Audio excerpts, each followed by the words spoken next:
मैं स्टार्ट कर रहा हूँ। हरे कृष्ण। ओम अज्ञानतिमिरान्धस्य ज्ञानाञ्जनशलाकया चक्षुरुन्मीलितमेन तस्मै श्रीगुरुवे नमः।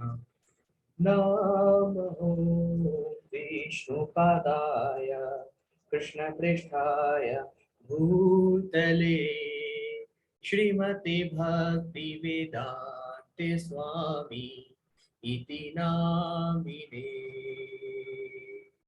नमस्ते सरस्वती देवी गौरवाणी प्रचारिणी निर्विशेष शून्यवादी पाश्चात्य देशतारिणी श्री कृष्ण चैतन्य प्रभु नित्यानंद श्री अद्वैत गदाधर श्रीवासारि गौर भक्त वृंदा श्री कृष्ण चैतन्य प्रभु नित्यानंद श्री अद्वैत गदाधर श्रीवासारि गौर भक्त वृंदा।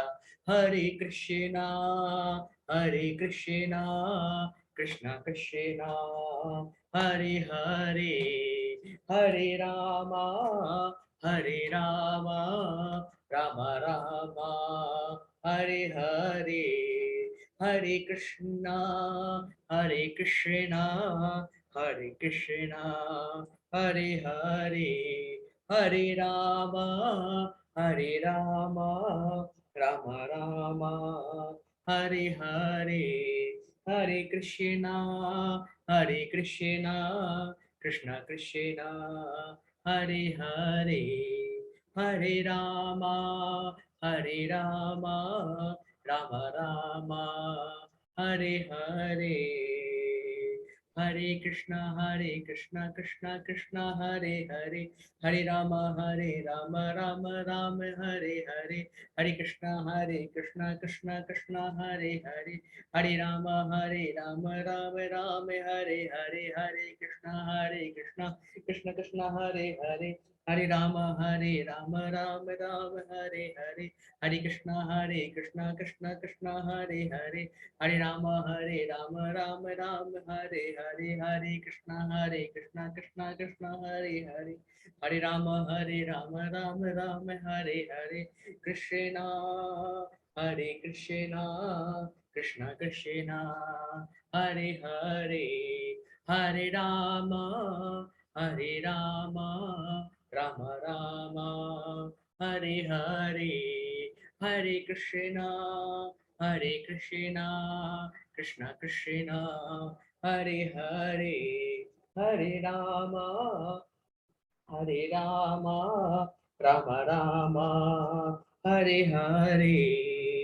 जय राधा माधवा जय कुंज बिहारी जय राधा माधवा जय कुंज बिहारी गोपी जन वल्लभ श्री गिरधर धारी गोपी जन वल्लभ श्री गिरधर धारी यशोदानंदन व्रज जन रंजन यशोदानंदन व्रज जन रंजन यमुना तीरा वनचारी यमुना तीरा वनचारी जय राधा माधवा जय कुंज बिहारी जय राधा माधवा जय कुंज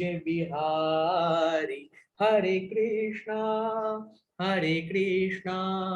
कृष्ण कृष्ण हरे हरे हरे रामा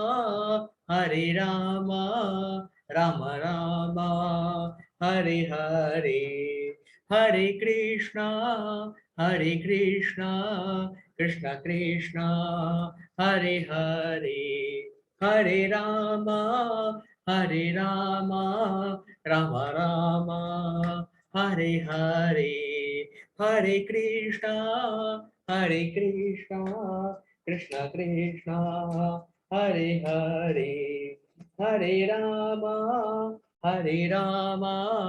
राम राम हरे हरे हरे कृष्णा कृष्णा कृष्णा हरे हरे हरे राम राम राम हरे हरे हरे कृष्णा कृष्णा कृष्णा हरे हरे हरे राम राम राम हरे हरे हरे कृष्णा कृष्ण कृष्ण हरे हरे हरे राम राम राम हरे हरे हरे कृष्णा कृष्ण कृष्ण हरे हरे हरे राम राम राम हरे हरे कृष्णा कृष्ण कृष्ण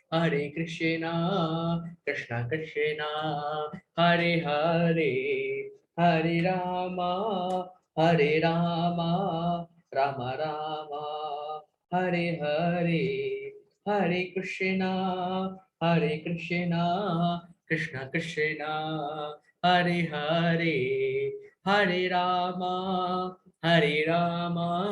राम राम हरे हरे जय निताय गौरंग जय निताय गौरंग जय निताय गौरंग जय निताय गौरंग जय निताय गौरंग जय निताय गौरंग जय निताय गौरंग जय निताय गौरंग जय कृष्ण बलराम बलराम बलराम जय जय जय श्री कृष्ण बलराम जय कृष्ण बलराम बलराम बलराम जय श्री कृष्ण बलराम जय राधा कृष्ण चंद्र राधे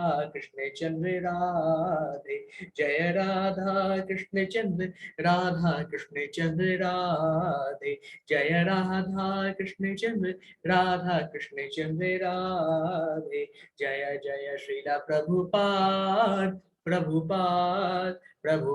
जय जय जय श्रीला प्रभुपाद जय जय श्रीला प्रभुपाद जय जय जय श्रीला प्रभुपाद जय जय गुरुदेव जय जय जय जय गुरुदेव जय जय जय जय गुरुदेव हरे कृष्णा सभी को। तो जैसा कि कल तक हमने चैप्टर 11 को कंप्लीट कर लिया था। Chapter number 10 and chapter number 11 में, जहाँ पे चैप्टर नंबर 10 में अर्जुन को भगवान कृष्ण ने अपने दिव्य विभूतियों के बारे में बताया है, और चैप्टर नंबर 11 में अर्जुन की विनती करने पर भगवान कृष्ण ने अपना विराट स्वरूप अर्जुन को दिखलाया, और अंत में अर्जुन को अपना चतुर्भुज रूपी विष्णु रूप दिखलाया, और आखिर में जो दो भुजी रूप उनका श्याम सुंदर स्वरूप है, वापस उस रूप को अर्जुन को दिखलाया भगवान। तो ये दो चीज हो गई, यहाँ पे भगवान ने अपने स्वरूप का दर्शन कराया, और जहाँ पे पूरे संसार के लिए एक चीज खड़ी हुई, पूरे संसार के लिए आश्वस्त हो गया कि भगवान कृष्ण ही परमेश्वर है, भगवान कृष्ण ही सब कुछ है। जो अर्जुन विश्वास दिलाना चाहता था उन सभी संसारिक प्राणियों के लिए, जो लोग भगवान कृष्ण पे संदेह करते हैं या भविष्य में संदेह करेंगे। तो इसलिए अर्जुन ने विनती भी की थी भगवान कृष्ण से कि प्रभु मुझे अपना विश्व रूप दिखलाइए। अब चैप्टर नंबर 12 में हम यहाँ पे भक्ति योग के बारे में थोड़ा सीखेंगे। जैसे एक पूजा माता जी का कल प्रश्न था कि भक्ति हम किस प्रकार से भगवान की करें, तो उसका उत्तर इसी में, भगवान की भक्ति किस प्रकार से की जाए। अर्जुन ने भी यही प्रश्न पूछा था कि जो आपकी भक्ति किस प्रकार से की जाए, किस तरीके से आपकी भक्ति हो सकती है, यही अर्जुन का भी प्रश्न था। तो हम स्टार्ट करते हैं आज का जो है भक्ति योग। ठीक है, सभी को स्क्रीन विजिबल है? एक बार कमेंट कर दीजिए चैट बॉक्स पे, सभी को स्क्रीन विजिबल है? कोई दिक्कत तो नहीं हो रही स्क्रीन में? ठीक। तो आज का जो चैप्टर है, आज का चैप्टर नंबर 12 है, जिसका नाम है भक्ति योग। योग यानी भगवान से जुड़ना। यहाँ पे हम देखेंगे आखिर भगवान की भक्ति हम कैसे कर सकते हैं, भगवान को कैसे प्राप्त कर सकते हैं, भगवान की किस तरीके से पूजा कर सकते हैं, क्या वो तरीके हैं जिससे भगवान को हम प्रसन्न कर सकते हैं, क्योंकि अल्टीमेटली भगवान को प्रसन्न करना, भगवान को खुश करना ही हमारा एक अल्टीमेट गोल है। उनकी इंद्रियों को प्रसन्न करें, भगवान को प्रसन्न करें, हमारा एक गोल होना चाहिए कि हम जो भी काम करें भगवान को याद करके करें, जो भी काम करें भगवान को प्रसन्न करने के लिए ही काम करें। अगर हम ऐसा कार्य करते हैं, ऐसा काम करते हैं, तो निश्चित रूप से भगवान प्रसन्न होते हैं। और जब भगवान प्रसन्न होते हैं तो निश्चित रूप से हमारी भक्ति को देखते हुए वे अपना धाम अवश्य देते हैं। परंतु उसके लिए हमें नित्य प्रतिदिन प्रयास करने होंगे। जब तक प्रयास नहीं करेंगे, भक्ति में पूर्ण रूप से भगवान के नहीं होंगे, अपने अंदर कृष्ण भावनामृत की भावना को नहीं जगाएंगे, तो यह संभव है। अब यहाँ पे भगवान अर्जुन को बताएंगे किस प्रकार से मेरी भक्ति कर सकते हैं, कितने प्रकार की भक्तियां होती हैं, सब कुछ डिटेल में बताएंगे। चलिए स्टार्ट करते हैं। हरे कृष्ण। यहाँ पे अर्जुन प्रश्न पूछते हैं भगवान कृष्ण से। अर्जुन उवाचः एवं सततयुक्ता ये भक्तास्त्वां पर्युपासते ये चाप्य शर्म व्यक्तम तेषां के योग वित्तमः। यहाँ पे अर्जुन भगवान कृष्ण से पूछते हैं, हे नारायण, हे मधुसूदन, जो आपकी सेवा में सदैव तत्पर रहते हैं या जो अव्यक्त निर्विशेष ब्रह्म की पूजा करते हैं, इन दोनों में से अधिक पूर्ण या सिद्ध किसको माना जाए? तो भगवान से अर्जुन क्या प्रश्न पूछते हैं, हे नारायण, हे भक्तवत्सल, हे मधुसूदन, जो लोग सदैव आपकी सेवा में तत्पर रहते हैं, जो सदैव आपकी पूजा करते हैं, जो हमेशा आपकी हर प्रकार की सेवा करते हैं आपकी, या जो आपके निराकार आपका साकार रूप यानी आपके अर्च विग्रह की पूजा करते हैं, उनकी सेवा करते हैं, भोग लगाते हैं आपको, नित्य प्रतिदिन आपको माला अर्पण करते हैं, पुष्प अर्पण करते हैं, आपको आपके लिए हर समय स्तुति गाते रहते हैं, आपके भजन गाते हैं, आपके नाम का प्रचार प्रसार करते हैं, आपके साकार रूप की पूजा करने वाले, और जो व्यक्ति अव्यक्त निराकार ब्रह्म की पूजा करते हैं, जो भगवान को मानते हैं कि लाइट है, भगवान लाइट से पैदा होते हैं, तो इन दोनों में से अधिक पूर्ण किसको माना जाए? तो अर्जुन का यह प्रश्न है, हे प्रभु एक चीज बताइए कि एक व्यक्ति है जो आपके साकार रूप की पूजा कर रहा है, आपकी सेवा कर रहा है, आपकी मूर्ति को अपने अंदर आपकी मूर्ति में आपके दर्शन करता है, इसके अलावा भोजन आपको अर्पण करता है, वो सभी के सभी कर्म करता है जो एक अर्च विग्रह के सेवन में होते हैं, वो सब एक व्यक्ति करता है। दूसरा व्यक्ति जो है निर्विशेष ब्रह्म की पूजा करता है, जो आपको साकार रूप में नहीं, आपको मानता है कि आप निराकार हैं, आप उस ज्योति में से जन्म लेते हैं और वापस उस ज्योति में लीन हो जाते हैं, और हम सब मृत्यु के पश्चात हम भी परमात्मा बन जाते हैं। तो ये निर्विशेष ब्रह्म का सिद्धांत है। तो यहाँ पे अर्जुन कहते हैं, हे कृष्ण आप ये बताइए कि जो लोग आपकी सेवा में तत्पर रहते हैं और जो निर्विशेष ब्रह्म की पूजा करते हैं, इन दोनों में सबसे सर्वश्रेष्ठ कौन है और किसे अधिक पूर्ण माना जाए? तो यहाँ पे प्रभुपाद जी क्या करते हैं, श्रील प्रभुपाद जी के कुछ शब्द हैं यहाँ पे आपके श्लोक नंबर 1 पे। सामान्यतः अध्यात्मवादियों को 2 श्रेणियों में विभाजित किया जा सकता है, निर्विशेषवादी तथा सगुणवादी। जो अध्यात्मवादी यानी भगवान की पूजा करने वाले हैं, 2 तरह के होते हैं, एक निर्विशेषवादी होते हैं, एक सगुणवादी होते हैं। सगुणवादी भक्त अपनी संपूर्ण शक्ति से परमेश्वर की सेवा करते हैं। निर्विशेषवादी भी कृष्ण की सेवा करते हैं, किंतु प्रत्यक्ष रूप से न करके वह अप्रत्यक्ष ब्रह्म का ध्यान करते हैं। निर्विशेषवादी और सगुणवादी दोनों भगवान कृष्ण की पूजा करते हैं। एक भगवान कृष्ण के साकार रूप की पूजा करते हैं, उनकी अर्चा वगैरह बना के उनकी सेवा करते हैं, और दूसरे निर्विशेष ब्रह्म को ही भगवान कृष्ण समझते हैं कि भगवान कृष्ण कौन है, वो ब्रह्म है, ज्योति है। इस अध्याय में हम यह देखेंगे कि परम सत्य की अनुभूति की विभिन्न विधियों में भक्ति योग सर्वोत्कृष्ट है। प्रभुपाद जी कहते हैं कि इस अध्याय में हम देखेंगे कि परम सत्य की अनुभूति के लिए भक्ति योग सर्वश्रेष्ठ है। यदि कोई भगवान का सानिध्य चाहता है तो उसे भक्ति करनी चाहिए। जो लोग भक्ति के द्वारा परमेश्वर की प्रत्यक्ष सेवा करते हैं वे सगुणवादी कहलाते हैं। तो भगवान यहाँ पे कहेंगे इस चैप्टर में कि जो व्यक्ति भगवान का सानिध्य चाहता है उसे भक्ति करनी चाहिए। जो लोग भक्ति के द्वारा परमेश्वर की प्रत्यक्ष सेवा करते हैं ऐसे लोग सगुणवादी कहलाते हैं। जो लोग निर्विशेष ब्रह्म का ध्यान करते हैं, यहाँ पे भक्ति नहीं होती, यहाँ पे ध्यान करते हैं, वे निर्विशेषवादी कहलाते हैं। यहाँ पर अर्जुन पूछता है कि इन दोनों में से कौन श्रेष्ठ है। यद्यपि परम सत्य के साक्षात्कार के अनेक साधन हैं, किंतु इस अध्याय में कृष्ण भक्ति योग को सबों में श्रेष्ठ बताते हैं। तो यहाँ पे दो तरह के रास्ते हैं भगवान को पाने के, एक निर्विशेष ब्रह्म के थ्रू और एक आपका जो है सगुणवादी ब्रह्म, सगुणवादी की तरफ भक्ति युक्त पूजा करना। तो सगुणवादी लोग मानने वाले हैं, वे सब भगवान के अर्चा विग्रह की पूजा सेवा करते हैं और परमेश्वर की पूजा करते हैं, उनकी भक्ति करते हैं। जबकि जो निर्विशेषवादी हैं, वे सिर्फ और सिर्फ उस ब्रह्म ज्योति का ध्यान लगाने की कोशिश करते हैं, अपने मन तन मन धन सब कुछ को ब्रह्म ज्योति के पीछे लगा देते हैं, है ना। तो पूर्ण रूप से उस पर ध्यान लगाते हैं, वहां पे भक्ति नहीं होती, लेकिन वहां पे ध्यान लगाते हैं कि भगवान कृष्ण कौन है, ब्रह्म ज्योति।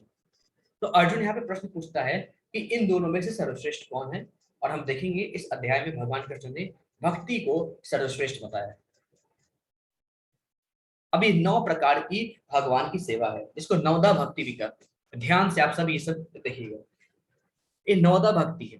नवदा भक्ति में 9 प्रकार की भक्तियां आती हैं। 9 प्रकार की भक्ति जैसे श्रवणम, कीर्तनम, स्मरणम, पाद सेवनम, अर्चनम, वंदनम, दास्यम, साक्यम और आत्मनिवेदनम। 9 तरह की भक्ति आती है, एक एक करके हम इसको देखते हैं। पहली भक्ति आती है श्रवण, यानी हम भक्ति में कैसे आते हैं। सोचिए आप लोग भक्ति में कैसे हैं।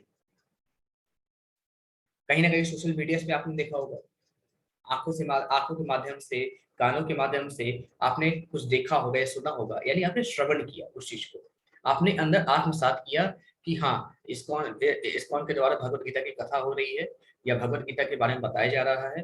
तो आप लोग फटाफट यहाँ से रजिस्ट्रेशन कराइए और फ्री ऑफ कॉस्ट जो कि भगवत गीता है पूरी तरीके से आपकी कराई जा रही है। तो भगवान के बारे में थोड़ा जानने को मिलेगा। भगवान के बारे में हम कैसे जान सकते हैं, सुन के। अभी आप सभी लोग भगवत गीता सुन रहे हैं, मैं कह रहा हूँ, आप लोग उस चीज को ग्रहण कर रहे हैं, सुन रहे हैं, आप लोग श्रोता हैं। तो आप लोग जो है उस चीज को ग्रहण कर रहे हैं, श्रवण कर रहे हैं। अब आप उस चीज को ग्रैस्प करने की कोशिश कर रहे हैं, जानने की कोशिश कर रहे हैं कि भगवान कौन है। भगवान को कैसे जाना जाता है, श्रवणम, सुन के। दूसरा कीर्तन करके, कीर्तनम, हम स्टार्टिंग में कीर्तन करते हैं, तो उम्मीद है सभी लोग साथ में कीर्तन करते होंगे। 108 माला का 108 एक माला का जाप करते हैं, 108 बार भगवान कृष्ण का नाम लेते हैं। उसके अलावा हम कीर्तन भी करते हैं। तो पहला क्या है, श्रवणम, भगवान कृष्ण के बारे में सुनना, उनकी कथाओं को सुनना। जब हम उनकी कथाओं को सुनेंगे तब हमारे अंदर भक्ति डेवलप होती है। हम इस माया के संसार में, इस मानव जीवन में आके, हमारी आत्मा भगवान कृष्ण की भक्ति के लिए ही है, परंतु जब वो मनुष्य शरीर धारण करती है तो भक्ति सो जाती है। भगवान के बारे में जानने से, उनकी लीलाओं के बारे में श्रवण करने से, उनके कीर्तन सुनने से, भगवत नाम सुनने से हमारी सोई हुई जो भक्ति है वो जाग जाती है। और जब जाग जाती है तो पुनः उस भक्ति को प्राप्त कर लेती है जो हम माया के प्रभाव से भूल जाते हैं। भगवान की भक्ति सुनने से सबसे पहले जागती है, इसलिए पहला श्रवणम। दूसरा कीर्तनम, भगवान की कीर्तन करना, भगवान के नामों का कीर्तन करना। जैसे मैं आपसे कहता हूँ कि आप सभी लोग पूरे दिन भर में 5 से 10 मिनट अपने परिवार के साथ भगवत नाम का कीर्तन अवश्य करें, इससे बहुत फायदा होता है। तो भगवान के पवित्र नाम का कीर्तन बहुत जरूरी है। तीसरा स्मरण, अकेले में जब माला जाप करते हैं तो भगवान को याद करना, है ना। माला जाप करते करते भगवान की तस्वीर अपने आंखों के सामने लाना, आंख बंद करके, है ना। तो इस प्रकार की चीजें, भगवान को याद करना, भगवान को याद करके माला जाप करना, ये स्मरण में आता है। चौथा पाद सेवनम, यानी भगवान के चरणों की सेवा करना। हम किसी भी तरह भगवान के चरणों की सेवा करते हैं, वो पाद सेवन में आती है। यानी जब भी हम पूजा करते हैं, भगवान के चरणों को धोते हैं, उनके चरणों का चरणामृत लेते हैं, उनको ग्रहण करते हैं, भगवान के चरणों की विभिन्न प्रकार की हम सेवा करते हैं, है ना। और जब भी हम लड्डू गोपाल को लेते हैं तो उनकी हम सेवा करते हैं। तो भगवान के चरणों की सेवा, हमेशा भगवान के चरणों के अनुगामी रहना, भगवान के चरणों की भक्ति अपने हृदय में रखना, ये भगवान के चरणों की सेवा है, जिसको कहते हैं पाद सेवनम। भगवान के चरणों की सेवा भी भक्ति का एक रूप है। पांचवा अर्चना, भगवान की आरती करना, अर्चना करना, उनके भजन गाना। अनेक प्रकार के भगवान के भजन से, है ना। आपको इस्कॉन के जो वैष्णव भजन है आपको भेजे गए थे हिंदी में, तो वो चीज आप जरूर, बहुत सारे इसमें भजन है, कोई ना कोई भजन आप लोग थोड़ा सा पढ़ के या साथ में देख के भगवान के लिए गाया करिए, बहुत अच्छा रहता है। अर्चनम, अर्चनम यानी भगवान की पूजा करना, अर्चना करना, भजन गा गा के भगवान की आरती करना बहुत जरूरी है। फिर वंदनम, भगवान से प्रार्थना करना कि हमें बहुत कालांतर से, बहुत समय से, बहुत मनंतर से हम भटक रहे हैं, अब मुझे मत भटकाइए प्रभु, जन्म जन्मांतर के चक्कर से मुक्त कर दीजिए। जन्म जन्म से भटकते हुए मैं स्वयं आत्मा, अब मैं चाहता हूँ मैं आके गोलोक धाम में वास करूँ। ये जन्म मेरा आखिरी जन्म हो और इस जन्म में मुझे आपकी प्राप्ति हो जाए, ऐसा वरदान दीजिए, ऐसी वरदान दीजिए कि आपकी भक्ति मुझे मिल जाए। इस प्रकार से हमें प्रार्थना करनी चाहिए कि इस जन्म के बाद और जन्म मत दीजिएगा प्रभु, मेरे जितने भी कर्म हैं, जितने भी कर्म उन सबको नष्ट कर दीजिए, उन सबके फलों को नष्ट कर दीजिए और मुझे प्रेरणा दीजिए, मैं निष्काम कर्म करूं या अकर्म करूं और अंत समय में आपके दर्शन करता हुआ आपके गोलोक धाम को वास करूं। ऐसी भावना से जब हम वंदना करते हैं भगवान की, तो एक प्रकार की भक्ति है वंदना। फिर दास्यम, हमेशा भगवान से कहना प्रभु मैं आपका दास हूँ, मैं पूर्ण रूप से आपसे आपके चरणों में समर्पित हूँ, मैं आपका दास हूँ। जिस प्रकार से हनुमान जी भगवान श्री राम की सेवा करते थे और उनके दास रहते थे, उनके दास थे, उसी प्रकार से हम लोगों को भी भगवान का दास होना चाहिए। हमें सिर्फ इतना समझना चाहिए भगवान स्वामी है, हम उनके एक सेवक हैं। दास का भावना हमेशा हृदय में रखना चाहिए, कभी भी भक्ति का अहंकार नहीं करना चाहिए। कभी कभी हम सोचते हैं कि महान भक्त हैं भगवान के, तो भक्ति का अहंकार भी हमारे साथ आ जाता है। इसलिए कहा जाता है कि भगवान को एक दास के रूप में पूजो, सिर्फ अपने आप को दास मानो, भगवान को स्वामी मानो, मैं तो कुछ नहीं हूँ, सब मेरे स्वामी हैं। आगे सख्यम, यानी भगवान को अगर कई लोग मित्र के रूप में, दोस्त के रूप में भी हम उनकी पूजा कर सकते हैं। जिस प्रकार से अर्जुन भगवान के भक्त थे, एक मित्रवत व्यवहार था उनके साथ, इसी प्रकार से हम भगवान को एक सखा के रूप में, एक मित्र के रूप में हम उनकी पूजा कर सकते हैं, तो निश्चित रूप से भगवान हमारे लिए अवश्य अपना धाम देंगे। और आखिरी में आत्मनिवेदनम, यानी पूर्ण रूप से दंडवत भगवान को प्रणाम करना, सब कुछ भगवान के श्री चरणों में अर्पण कर देना। तन मन धन सब अर्पण, सब कुछ है तेरा, तेरा तुझको अर्पण क्या लागे मेरा, यानी तन मन धन सब कुछ भगवान के श्री चरणों में अर्पण कर देना, सब कुछ भगवान को समर्पण कर देना। जिस समय हम ये करते हैं, हम अपने अहंकार के साथ साथ भगवान का दिए हुआ सब माया प्रभु को समर्पित कर देते हैं और भगवान से कहते हैं कि हे नारायण, हे भक्तवत्सल, बस मुझे अपना बना लो, मेरे सारे अहंकार, सारे आभूषण, सारे दिए हुए आपके माया को आप अपने शरण में ले लो, बस मुझे अपने चरणों की निश्चल भक्ति प्रदान कर दो। तो इस तरह की चीजें आत्मनिवेदन में आती हैं, हम पूर्ण रूप से भगवान श्रीमन नारायण के शरण में चले जाते हैं। तो इस प्रकार की नवधा भक्ति है। पहली श्रवणम, सबको याद होनी चाहिए, पहली श्रवणम, दूसरा कीर्तनम, तीसरा स्मरणम, चौथा पाद सेवनम, फिर अर्चनम, फिर वदनम, फिर दास्यम, फिर सख्यम, फिर आत्मनिवेदनम। तो इस तरीके से नवदा भक्ति से हम भगवान को प्राप्त कर सकते हैं। इन नौ में से कोई भी व्यक्ति एक भक्ति भी करता है तो भी वो भगवान को प्राप्त कर लेगा। बस है एक भक्ति को पकड़ के, एक प्रकार की भक्ति को पकड़ के अपना पूरा जीवन उसमें समर्पित करते हैं, अपने कर्तव्य का पालन करते रहें, भगवान की भक्ति इस प्रकार करें। तो इन 9 तरीकों से हम भगवान की भक्ति कर सकते हैं और इन 9 के 9 तरीके नवदा भक्ति में आते हैं। ठीक है, फिर आगे श्लोक नंबर 2 में भगवान कृष्ण कहते हैं, श्री भगवान वाचा मय्यावेश्य मनो ये मां नित्य युक्ता उपासते श्रद्धया परयोपेतास्ते मे युक्त तमा मतः। यहाँ पे भगवान कहते हैं, श्री भगवान ने कहा, जो लोग अपने मन को मेरे साकार रूप में एकाग्र करते हैं और अत्यंत श्रद्धा पूर्वक मेरी पूजा करने में सदैव लगे रहते हैं, वे मेरे द्वारा परम सिद्ध माने जाते हैं। भगवान क्या करते हैं, हे अर्जुन, जो लोग अपने मन को, यहाँ पे अर्जुन ने प्रश्न पूछा था ना, साकार या निराकार किसकी पूजा करें, आपके साकार रूप की सगुण रूप की पूजा करें या आपके निराकार रूप की पूजा करें।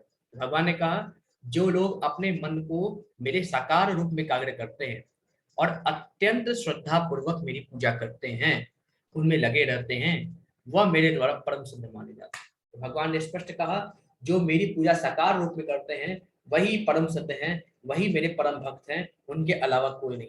यानी साकार रूप में भगवान कृष्ण की पूजा करना ही सर्वश्रेष्ठ है। फिर आगे भगवान कहते हैं श्लोक नंबर 3 और 4 में, लेकिन जो लोग अपनी इंद्रियों को वश में करके तथा सबों के प्रति संभाव रखकर परम सत्य की निराकार कल्पना के अंतर्गत उस ऑब्जेक्ट की पूरी तरीके से पूजा करते हैं जो इंद्रियों की अनुभूति के परे है, सर्वव्यापी है, अकल्पनीय है, अपरिवर्तनीय है, अचल तथा ध्रुव है। वे समस्त लोगों के कल्याण में संलग्न रहकर अंततः मुझे प्राप्त करते हैं।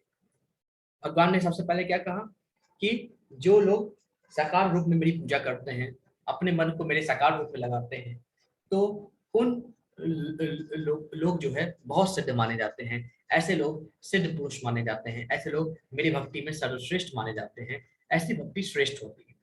फिर भगवान कहते हैं जो लोग निराकार रूप में मुझे देखते हैं, निराकार में ही सब कुछ समझते हैं, अपनी इंद्रियों को वश में करके सिर्फ और सिर्फ मेरा ध्यान करते हैं, वे अकल्पनीय, सर्वव्यापी और अपरिवर्तनीय ऐसे लोग ऐसे ब्रह्म ब्रह्म का ध्यान करते हैं। और आखिरी में भगवान कहते हैं कि ऐसे समस्त लोग बहुत कठिनता से, क्योंकि अपने इंद्रियों को वश में करना इतना आसान नहीं है, बहुत कठिनता से अपने इंद्रियों को वश में करके सभी धूप छांव ठंडी बरसात सब कुछ सह के सिर्फ और सिर्फ पूरे जीवन मेरा ध्यान करते रहते हैं। जो कोई इसमें सफल हो जाता है इतने कठिनता के बाद, तो वो मुझे प्राप्त कर जाता है। लेकिन इसमें कठिनता बहुत है, बहुत ज्यादा कठिनाई है इसमें। फिर आगे भगवान कहते हैं श्लोक नंबर 5 में, जिन लोगों के मन परमेश्वर के अव्यक्त निराकार रूप के प्रति आसक्त है, जिन लोगों के मन परमेश्वर के अव्यक्त निराकार रूप के प्रति आसक्त है, उनके लिए प्रगति कर पाना अत्यंत कष्टप्रद है। देहधारियों के लिए उस क्षेत्र में प्रगति कर पाना सदैव दुष्कर होता है। भगवान क्या करते हैं यहाँ पे, हे अर्जुन, जो लोग निराकार ब्रह्म की पूजा करते हैं, तो वे लोग अनेक प्रकार के कष्टों को भी भोगते हैं, क्योंकि बिना कष्ट के निराकार ब्रह्म से मेरी प्राप्ति असंभव है। भगवान कहते हैं, हे अर्जुन, जो निराकार ब्रह्म के रूप में मेरी पूजा करते हैं, उनको प्रगति कर पाना अत्यंत कष्टप्रद है। देहधारियों के लिए उस क्षेत्र में प्रगति कर पाना अत्यंत दुष्कर है। फिर आगे भगवान कहते हैं श्लोक नंबर 6 और 7 में, ये तु सर्वाणि कर्माणि मयि सनन्यस्य मत्परः अनन्येनैव योगेन मां ध्यायन्ते उपासते तेषामहं धर्तरा मृत्यु संसार सागरात् भवामि नाचिरात् पार्थ मय्यावेशित चेतसाम्। भगवान श्री कृष्ण क्या कहते हैं यहाँ पे, जो अपने सारे कार्य को मुझ में अर्पित करके तथा अविचलित भाव से मेरी भक्ति करते हुए मेरी पूजा करते हैं और अपने चित्त को मुझ पर स्थिर करके निरंतर मेरा ध्यान करते हैं, उनके लिए हे पार्थ, मैं जन्म मृत्यु के सागर से शीघ्र उद्धार करने वाला होता हूँ। भगवान कहते हैं, हे अर्जुन, जो अपने सभी कार्य समस्त कार्य मुझे अर्पित करते हैं, जो कुछ भी आप लोग कर रहे हैं उन सभी को भगवान के अर्पण कीजिए। भगवान भी यही कहते हैं, जो लोग समस्त कार्य मुझे अर्पण करते हुए करते हैं तथा अविचलित भाव से मेरी भक्ति करते हैं, अपने चित्त को मेरे साकार रूप में स्थिर करते हैं और मेरा ध्यान करते हैं, ऐसे लोगों को मैं शीघ्र अति शीघ्र इस जन्म जन्मांतर के चक्कर से, जन्म मृत्यु के चक्कर से मुक्त कर देता हूँ और इस दुख भरे संसार से मैं उनका उद्धार कर लेता हूँ। ऐसा भगवान कृष्ण यहाँ पे कहते हैं। भगवान कृष्ण कहते हैं, जो व्यक्ति अपने सारे कार्यों को, सारे कर्मों को मुझको समर्पित करता है और मेरी भक्ति करता है, अपने चित्त को मेरी भक्ति में लगाता है, मेरे साकार रूप का ध्यान करता है, ऐसे लोगों को मैं भव सागर से पार कर देता हूँ, जन्म जन्मांतर के चक्कर से मुक्त कर देता हूँ। ऐसा भगवान कहते हैं। फिर आगे श्लोक नंबर 8 में भगवान कहते हैं, मयैव मन आधत्स्व मयि बुद्धिम निवेश्य निवससि मयैव अत उदर्भं न संशयः। अब भगवान कृष्ण क्या कहते हैं, हे अर्जुन, मुझ भगवान में अपने चित्त को स्थिर करो और अपनी सारी बुद्धि मुझ में लगाओ, इस प्रकार तुम निसंदेह मुझ में सदैव वास करोगे। अब भगवान कृष्ण कहते हैं, हे अर्जुन, मुझ भगवान में अपने चित्त को स्थिर करो, अपनी सारी की सारी बुद्धि मेरे साकार रूप में लगाओ, इस प्रकार तुम निसंदेह मुझको प्राप्त करोगे और सदैव मुझ में वास करोगे। एक अनन्य भक्ति का एग्जाम्पल मैं आपको देता हूँ। आप देख रहे हैं कृष्ण भगवान के साथ कई ग्वाल बाल भी है ना। इसकी कहानी है, एक बार क्या हुआ, कृष्ण भगवान जो है अपने ग्वाल बाल के साथ बैठे थे वृंदावन में और ग्वाल बाल को जो है कुछ भोजन खिलाते हैं। देख रहे उनके हाथ में रसगुल्ला है, ऐसे बहुत सारे इनके हाथ में भोजन रहते हैं। ग्वाल बाल को खिलाते हैं और उनकी झूठन भगवान स्वयं खाते हैं। ग्वाल बाल को खिलाते हैं और उनकी झूठन भगवान स्वयं खाते हैं। एक समय ब्रह्मा जी भ्रमण करते हुए वहीं से जा रहे थे, तो उन्होंने ये दृश्य देखा और देखा कि भगवान कृष्ण जूठन खा रहे ग्वाल बाल की। अब प्रभु की माया देखिए, प्रभु की माया की वजह से ब्रह्मा जी मोहित हो गए और उनको लगा भगवान कृष्ण जगदीश्वर जो परम ब्रह्म है, वे ऐसे तुच्छ मानव के जूठन खा रहे हैं। उनको अहंकार हो गया कि ऐसे मतलब कि मतलब कि जो नीचे कुल में जन्म लिए हुए लोगों के जूठन खा रहे हैं भगवान कृष्ण, जो त्रिलोकीनाथ है, जो जगदीश्वर हैं, जो द्वारिकाधीश हैं, वो खा रहे हैं ग्वाल बाल के जूठन। यहाँ पे ब्रह्मा जी को बहुत ज्यादा अहंकार आ गया, ब्रह्मा जी को मोहित हो गया बहुत बुरी तरीके से भगवान की माया से। अब इस समय क्या हुआ कि उन्होंने क्या किया, ब्रह्मा जी ने जितने भी ग्वाल बाल थे, जितने भी आसपास गैया चल रही थी, उन सबको ब्रह्मा जी ने छल से वहां से उठा के ब्रह्मलोक ले गए और ब्रह्मलोक में वहां उनको रख दिया। जब कृष्ण भगवान को मालूम चला और उन्होंने जब जान लिया कि ये सब ब्रह्मा जी की करतूत है, तो उन्होंने कहा कि ब्रह्मा जी का मोह तो दूर करना पड़ेगा। इसके लिए उन्होंने क्या किया, अपने अंदर से ही भगवान ने अपने आप को कई लोगों में विभक्त कर लिया और सभी अपने अंदर से भगवान जो है कई लोगों में विभक्त हो गए और जितने भी ग्वाल बाल और गैया जो ब्रह्मलोक में थे, भगवान उन्हीं सब में विभक्त हो गए और पूरे 1 साल तक, पूरे 1 वर्ष तक भगवान जो है वृंदावन में रहे और भगवान ग्वाल बाल के रूप में कहाँ थे, अपने घर में, मतलब कि जो ग्वाल बाल का घर था, भगवान उन्हीं रूप में उनके घर में थे और जो असली ग्वाल बाल और गैया थी वो तो ब्रह्मलोक में थी। 1 साल तक इसी प्रकार से चलता रहा, किसी को तनिक भी मालूम नहीं चला कि जितने भी गैया हैं, जितने भी ग्वाल बाल हैं, सभी भगवान श्री कृष्ण हैं। क्योंकि एक भाव ये भी आता है कि एक समय भगवान कृष्ण के जो लोग ग्वाल बाल के माता पिता थे, वे भी चाहते थे, जब भगवान कृष्ण को इन्होंने देखा था कि मुझे कृष्ण जैसा पुत्र चाहिए, मुझे कृष्ण जैसा बेटा चाहिए, तो भगवान कृष्ण ने सबकी इच्छा पूरी करते हुए 1 वर्ष तक भगवान कृष्ण ग्वाल बाल और गाय बछड़ों, क्योंकि गाय बछड़े जो गाय थी वो भी चाहती थी मेरा कृष्ण जैसा बेटा हो, तो बछड़े के रूप में भगवान कृष्ण जो है गाय के बेटे बन के रहे, है ना, 1 वर्ष बेटे बन के रहे। तो ब्रह्मा जी को चूंकि लेसन देना था, सबक सिखाना था, तो भगवान कृष्ण ने अपने आप को कई रूपों में विभक्त कर लिया, जो कि अनेक ग्वाल बाल गायों के रूप में विभक्त हो गए भगवान, और 1 वर्ष तक ऐसा ही चलता रहा, किसी को मालूम नहीं चला। फिर ब्रह्मा जी 1 वर्ष बाद जब आए और उन्होंने देखा कि यहाँ तो सभी ग्वाल बाल सही सलामत है, गैया सही सलामत है, और उसके बाद उन्होंने ब्रह्मलोक में देखा वही लोग वहां पे भी है, वही लोग यहाँ पे भी हैं कृष्ण के साथ, वही लोग उधर भी हैं ब्रह्मलोक में, ऊपर नीचे उनका देखते देखते सर चकरा गया। और इस तरीके से जब उनको कुछ समझ में नहीं आया तो भगवान के शरण में आ गए और भगवान की शरणागति ग्रहण की और उन्होंने त्राही माम करके भगवान के चरण पकड़ लिए और कहे, प्रभु मैं मोहित हो गया, मेरी माया को दूर करो, मुझ पे जो आपने माया डाली है, मैं भूलवश ये कार्य कर बैठा। तब भगवान ने अपनी माया हटाई, तब ब्रह्मा जी ने देखा जितने भी नीचे ग्वाल बाल थे, जितने भी गैयाएं थी, सब के सब भगवान श्री कृष्ण के ही अव्यक्त रूप थे, चतुर्भुज रूप में भगवान श्री कृष्ण खड़े थे।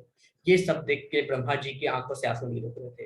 ब्रह्मा जी ने पूर्ण रूप से अपने आप को श्री कृष्ण को समर्पित किया और क्षमा मांगी, प्रभु मुझे क्षमा कर दो, मेरे मोह के कारण ये सारी चीजें हो गई। फिर ब्रह्मा जी ने जो ब्रह्मलोक में ग्वाल बाल थे उन सबको वापस पृथ्वी पर ले आए और भगवान कृष्ण ने ब्रह्मा जी को थोड़ा लेसन दिया, सबक सिखाया कि ये सारी चीजें नहीं करनी चाहिए, आप सृष्टि के रचयिता हैं, आप जब भेद करेंगे ऊंच नीच में तो फिर सृष्टि कैसे चलेगी। तो कृष्ण जी ने भगवान को ब्रह्मा जी को जो है ये थोड़ा सा लेसन दिया था, तो उसी के बारे में है यहाँ पे। फिर आगे श्लोक नंबर 9 में भगवान कहते हैं, अथ चित्तं समाधातुं न शक्नोषि मयि स्थिरम् अभ्यास योगेन ततो मामेक्षापतुं धनंजयः। अब भगवान कृष्ण क्या कहते हैं, हे अर्जुन, हे धनंजय, यदि तुम अपने चित्त को अविचलित भाव से, अगर तुम अपने चित्त को अविचलित भाव से मुझ पर स्थिर नहीं कर सकते। अब भगवान यहाँ पे कहते हैं, चलो अर्जुन ठीक है, मान लिया कि तुम मेरे साकार रूप को अपने चित्त में स्थिर नहीं कर सकते, अपने मन में स्थिर नहीं कर सकते। अगर तुम मेरे रूप को अविचलित भाव से मुझ पर स्थिर नहीं कर सकते तो तुम भक्ति योग के विधि विधानों का पालन करो। भगवान कहते हैं, अगर तुम मेरे दर्शन अपने मन में नहीं कर सकते, मेरे अर्च विग्रह के जो रूप है उसको अपने मन में नहीं बसा सकते, तो मैंने जो तुम्हें नौदा भक्ति बताई है उसका पालन करो। इस प्रकार तुम मुझे पाने की चाह उत्पन्न कर पाओगे।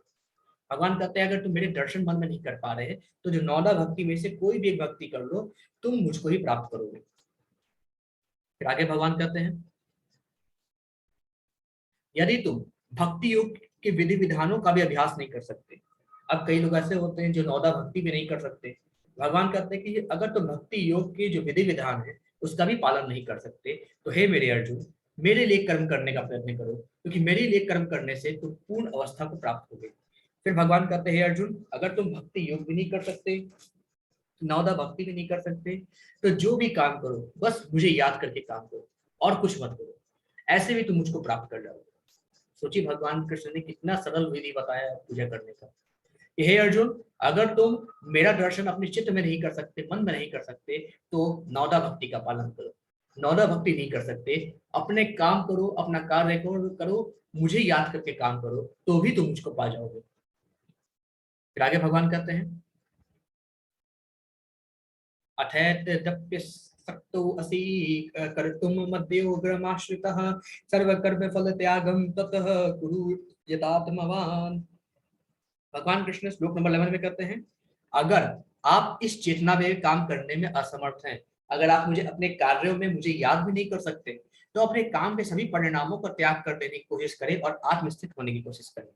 फिर यहाँ पे भगवान कहते हैं कि अगर तुम मुझे याद करके अकर्म में नहीं कर सकते, मुझे याद करके काम में नहीं कर सकते, तो जो भी काम करो उसके फल की चिंता कभी मत करो, उसके फल की आसक्ति को त्याग कर दो। अगर ऐसा करोगे तभी तुम कर्म बंधन में नहीं बनोगे, क्योंकि इस संसार में आवागमन कर्म के बंधन के कारण ही होता है। अगर तुम कर्म के फल का त्याग कर दोगे तो कर्म का बंधन ही नहीं बनेगा, और जब नहीं बनेगा तो इस जीवन से मुक्त होकर तुम अंत समय में मेरे परम धाम को वास करोगे। फिर आगे भगवान कहते हैं श्रेयो ही ज्ञान मभयासा अज्ञान अज्ञानाद्य ध्यानम विशिष्यते ध्यानात् कर्म फल त्यागाक्षांत भी अनंतरम। भगवान क्या करते हैं यदि आप इस अभ्यास में भी नहीं जा सकते, अगर तुम निष्काम कर्म भी नहीं कर सकते अर्जुन, तो अपने आप को ज्ञान में संलग्न कर लो। ज्ञान से बेहतर अपने आप को ज्ञान में संलग्न कर लो, मतलब कि अब जो भी वेद पुराण है उनका अध्ययन करना शुरू कर दो। ज्ञान से बेहतर ध्यान है, और ध्यान से बेहतर काम के फल का त्याग, और इस तरह से त्याग से मन की शांति मिल सकती है। भगवान कहते हैं अगर तुम अपने कर्म को निष्काम भी नहीं बना सकते, फल की इच्छा भी नहीं छोड़ सकते, तुम कुछ मत करो, बस वेद पुराण को पढ़ो, मेरी लीलाओं का श्रवण करो, उसी से तुम्हारा बेड़ा पार हो जाएगा। यहाँ पे भगवान कहते हैं लेकिन ज्ञान से बेहतर क्या है, ध्यान। ज्ञान अगर तुम वेद पुराण पढ़ोगे उससे बेहतर है मेरा ध्यान कर लो, और अगर ध्यान ही करना है तो ध्यान से बेहतर है जो भी काम करो उसके फल का त्याग कर दो, ये तो कर ही सकते हो अर्जुन। और त्याग से मन को शांति मिलती है। भगवान कहते हैं आप देख रहे हैं किस प्रकार से भगवान ने कहा कि अगर तुम अपने मन को मेरे श्री चरणों में स्थिर नहीं कर सकते, तुम 9 भक्ति का पालन करो। 9 भक्ति नहीं कर सकते तो मेरे लिए कर्म करो, मेरे लिए कर्म नहीं कर सकते निष्काम कर्म करो, निष्काम कर्म भी नहीं कर सकते तो ज्ञान के द्वारा मुझ तक पहुंचने की कोशिश करो। परंतु अर्जुन ज्ञान से सर्वश्रेष्ठ ध्यान है, ध्यान से सर्वश्रेष्ठ कर्मों के फल का त्याग है, और इससे मन को शांति मिलती है।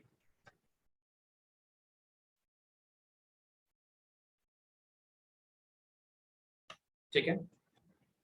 अब जो लोग निर्विशेषवादी होते हैं वे सोचते हैं कि भगवान के साकार रूप का ध्यान नहीं करेंगे तो सिर्फ और सिर्फ निराकार ब्रह्म पे ध्यान करके हम भगवान तक पहुंच सकते हैं।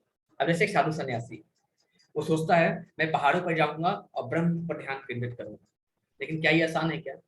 जैसे मैंने अष्टांग योग बताया था उसमें कितना रूल फॉलो करना पड़ता है। अब ये सोचिए पहाड़ों पर जाएगा, वो भी बर्फ से ढकी पहाड़ों पे, जब वो जाएगा तो फिर उसके बाद कहेगा और यहाँ तो बहुत ठंड है, यहाँ तो भगवान की पूजा नहीं हो पाएगी, यहाँ तो भगवान का ध्यान नहीं हो पाएगा, इतनी ठंड में कैसे करेंगे? तो यही व्यक्ति सोचता है कि मैं रेगिस्तान में जाऊंगा और ब्रह्म का ध्यान करूंगा। अब यही जब जाता है तो कहता है बहुत गर्मी है, कैसे मैं भगवान की भक्ति करूंगा? फिर यही साधु सोचते हैं मैं जंगलों में जाऊंगा और भगवान का ध्यान केंद्रित करूंगा। फिर जब जाने जाते हैं तो फिर देखते हैं कि अरे अगर कोई बाघ वगैरह मुझे मार के खा गया, जंगली जानवर मार के खा गया, तो मैं भगवान का ध्यान कैसे करूंगा, मेरा क्या होगा? ठीक है। तो फिर यही प्रश्न पूछते हैं, आखिर इस कलयुग में मैं क्या करूं, क्योंकि कलयुग में जंगल में जा नहीं सकते, कलयुग में पहाड़ों पे जा नहीं सकते, कलयुग में रेगिस्तान में जा नहीं सकते, हमारी क्षमता ही नहीं है। हम ना तो पहाड़ों में जा सकते हैं, हमारे शरीर की क्षमता नहीं है इतने भयंकर ठंड को सहने की, ना तो रेगिस्तान में जा सकते हैं, इतनी शरीर को इतनी गर्मी सहने की क्षमता नहीं है, ना तो हम जंगलों में जा सकते हैं, कहीं कोई जंगली जानवर प्रहार कर दिया, या आजकल तो नक्सलवादी बैठे हैं जंगल में, वो सब प्रहार कर दिए, तो किस प्रकार से हम भगवान का पूजा करेंगे। तो कलयुग में इसमें पूछा तो उत्तर आया सिर्फ और सिर्फ भगवान का नाम, हरे नाम हरे नाम एव केवलम, कालो नास्ति एव नास्ति एव नास्ति एव गतिर् अन्यथा। हरि के नाम के अलावा इस कलिकाल में और कुछ भी नहीं है, इसके अलावा कुछ भी नहीं है, कुछ भी नहीं है, कुछ भी नहीं है, केवल हरि का नाम ही सब कुछ है। फिर जब हरि का नाम ये करते हैं, हरि कीर्तन करते हैं, तो घर ही इनका मंदिर बन जाता है, घर ही इनका भक्ति सागर बन जाता है, और यही सागर पे सवार होकर सब भगवत धाम को जाते हैं। हरे कृष्णा कृष्ण कृष्ण हरे हरे, हरे राम राम राम हरे हरे, हरे कृष्णा कृष्ण कृष्ण हरे हरे, हरे राम राम राम हरे हरे।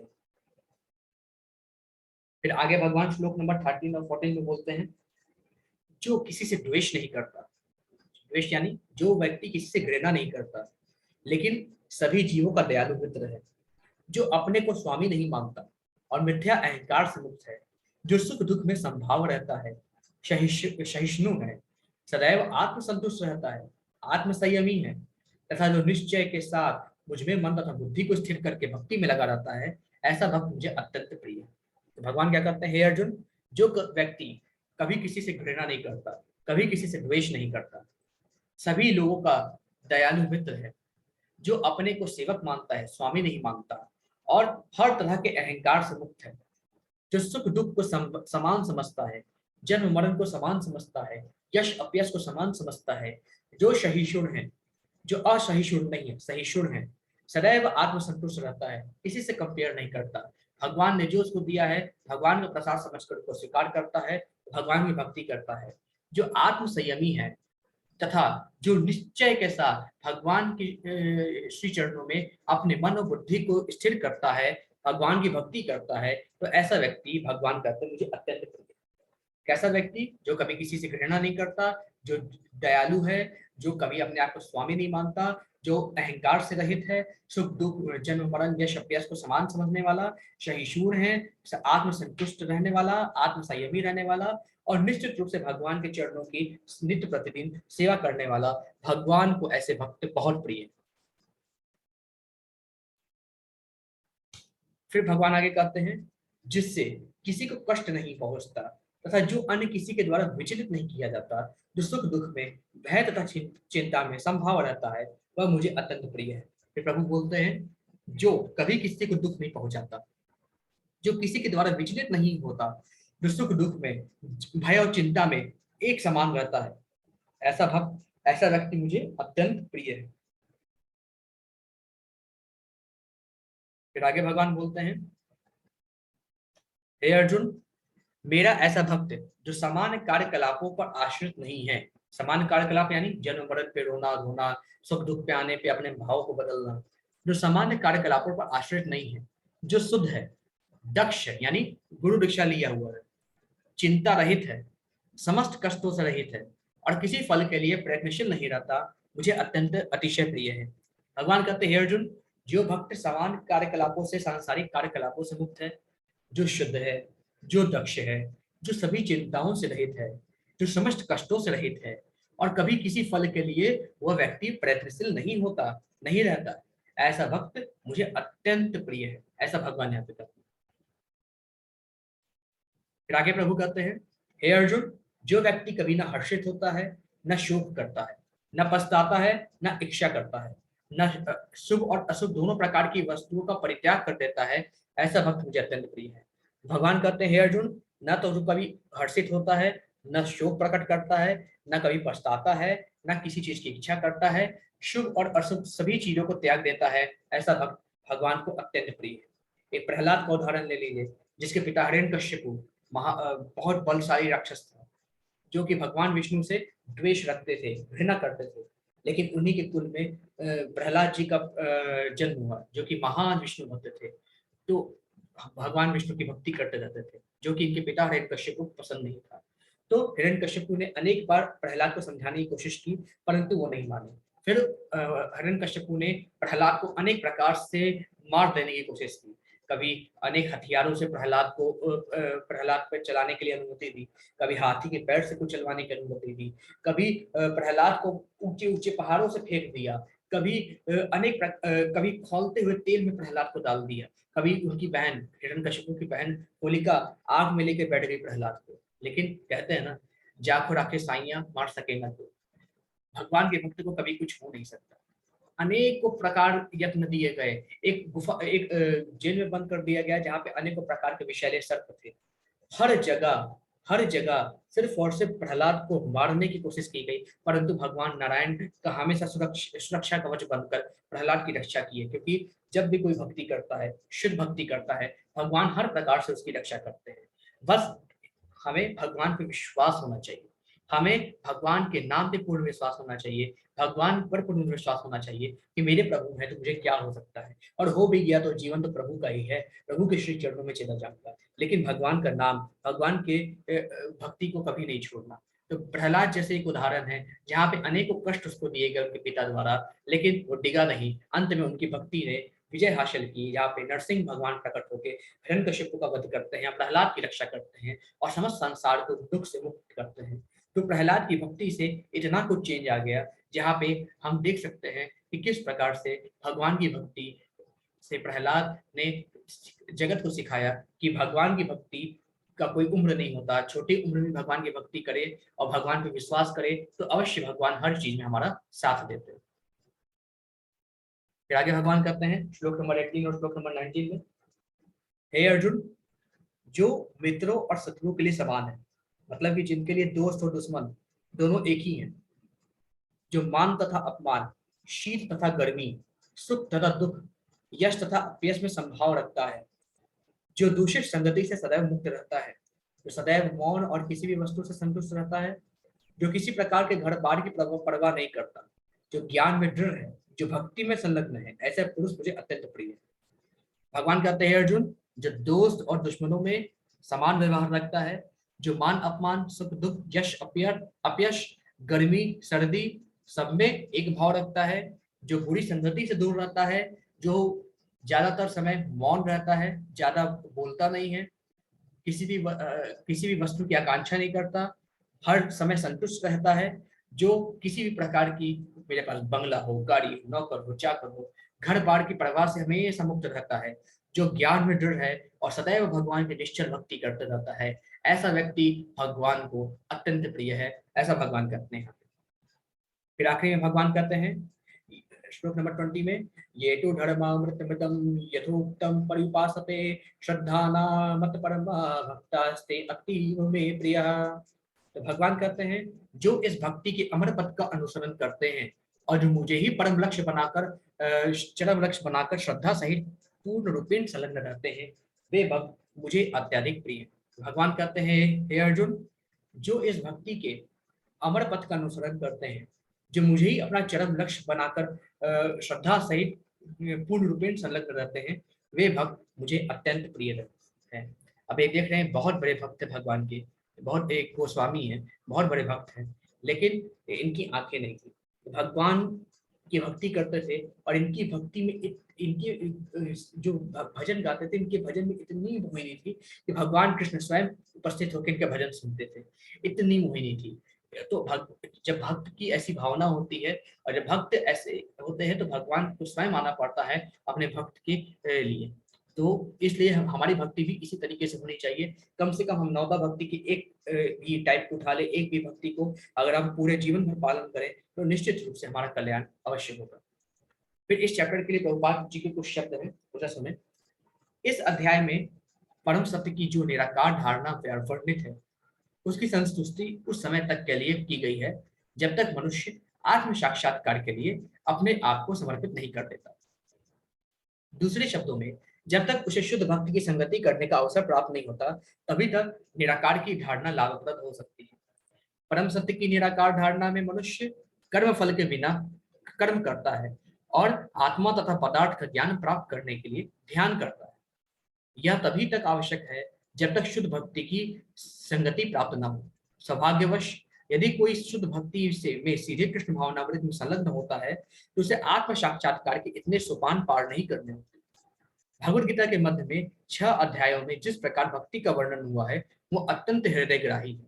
तो प्रभुपाद जी कहते हैं कि जब तक किसी शुद्ध भक्त का संग ग्रहण नहीं होता तब तक व्यक्ति निराकार ब्रह्म में घूमता रहता है, उसे भगवान के बारे में पूर्ण रूपेण मालूम नहीं चलता।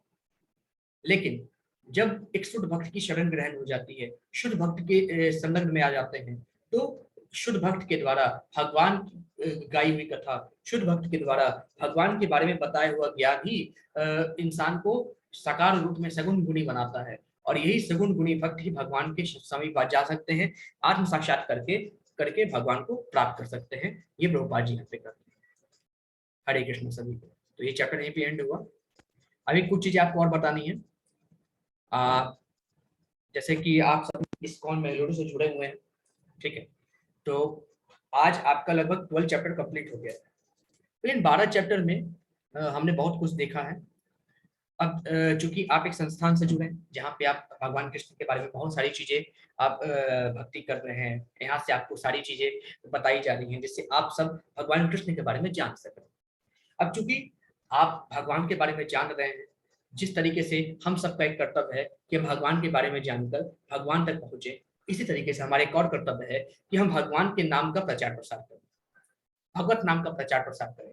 जो भी हम सब से जो कुछ भी बन पड़े वो सारी चीजों का हम प्रचार प्रसार अवश्य करें भगवत नाम का। और ये तभी संभव है जब हम भगवान के नाम का प्रचार प्रसार करने वालों के साथ जुड़े। जैसे आप सब इस्कॉन संस्थान से जुड़े हैं, तो इस्कॉन संस्थान देश विदेश हर जगह भगवान के नाम का प्रचार प्रसार करती है।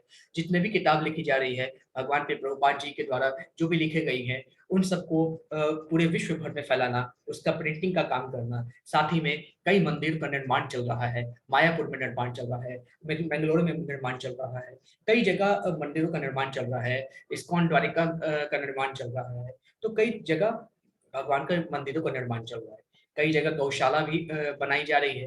तो भगवान की सेवा के लिए, भगवान के नाम का प्रचार प्रसार करने के लिए, भगवान की भक्ति का प्रचार प्रसार करने के लिए तो अनेक प्रकार की चीजें इस्कॉन द्वारा जो है की जा रही है। तो हम सबकी इच्छा है कि जितने भी लोग भगवत गीता से जुड़ते हैं, सभी लोग अपने सामर्थ्य अनुसार भगवान की सेवा में अपना योगदान अवश्य दें। तो ये इसलिए आप सभी से अपील की जाती है, क्योंकि हम सब चाहते हैं कि भगवत नाम का प्रचार प्रसार हो। जिस तरीके से आप लोग आज जुड़े हैं भगवान कृष्ण से, उस तरीके से और भी लोग जो भगवान कृष्ण को नहीं जानते हैं, क्योंकि भगवान कृष्ण स्वयं कहते हैं कि जो व्यक्ति भक्त को, जो व्यक्ति दूसरों को मुझ तक लाता है, वह आगे हम देखेंगे चैप्टर नंबर 18 में, वह मेरा सबसे अत्यंत प्रिय होता है। तो आप सभी लोग भी एक माध्यम बनिए, एक पुल बनिए कि किस प्रकार से हम भगवान कृष्ण के नजदीक सभी को ला सकते हैं। तो अब ये देखिए हमारा क्या है, इस्कॉन ये मायापुर में हम जो इस्कॉन की तरफ से जो है बहुत बड़ी जमीन का अधिग्रहण किया गया है। अब यहाँ पे मंदिर का निर्माण होना है, जहाँ पे मायापुर का एक बहुत बड़ा मंदिर है, लेकिन अब इतनी भक्तों की संख्या हो गई वहां पे कि इतना भी कम पड़ रहा है। इसलिए एक नया मंदिर बनाया जा रहा है, जहाँ पे क्योंकि यात्राएं बहुत सारी होती हैं इस्कॉन की तरफ से भगवान कृष्ण के मायापुर में, क्योंकि मायापुर में चैतन्य महाप्रभु जी का जन्म हुआ था, तो वहीं पे यात्राएं ज्यादा होती हैं। वहाँ पे नवद्वीप की आपकी यात्रा होती है नदी में, है ना।